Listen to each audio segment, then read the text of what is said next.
అందుకే ఎంత కష్టంలో ఉండండి, రామనామ జపం చేస్తే చాలు, రామనామం చెప్తే చాలు వచ్చేస్తారు. నేను మీతో పరమ సత్యం చెప్తున్నాను, అబద్ధాలాడడం నా జన్మలో లేదు.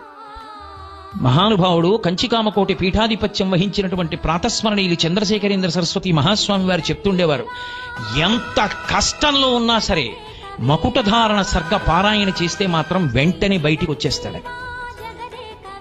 వివరాలు చెప్పడం ఎందుకు గాని, ఈ మధ్య కాలంలో ఒకానొక వ్యక్తి అపారమైన కష్టంలో పడిపోయాడు. విదేశం నుంచి వచ్చి అన్నీ పోయాయి, పాస్పోర్ట్తో సహా.